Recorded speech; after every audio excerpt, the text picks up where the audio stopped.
Hemen gaude, eta poztutzen naiz, abesti batek zioen bezala. Inorrek ezaki, gutxi dakigu zeri buruz aritzen zen abesti hori zehazki, baina, bueno, duda gaude, leyenda urbanak ere gaude, bueno. Zer gara gu, beste bat? Nor gara gu? Munduko biztanle gara gu. Euskaldun, alfabetatu, ez pobre, internetdun gara gu. Bai? Ziu, gainera. Hemen bagaude. Munduko biztanle, azpimarratu nahi dut. Munduko biztanle. Mundua ehun pertsonako aldea txiki bat izango balitzu zela, herriska txiki bat, aduna antzeko, baina ehun biztanlekin. Bai? Informazio hau lotura horretatik aterata dago.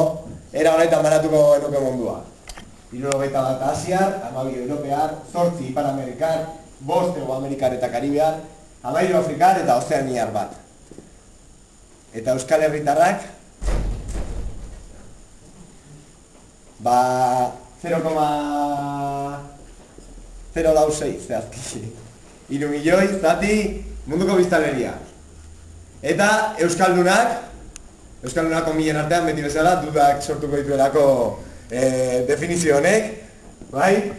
Eztabaida daude, blogosferan eztabaidak, lehengoan ere agertu zen, Euskaldunak zein dira, zein ez?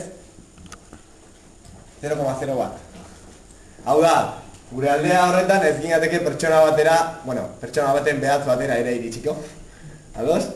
Orduan hor, azpimarratuko nuke hortik esan duten, zer dakagu guk interneten eskaintzeko munduari, 0,0 bat.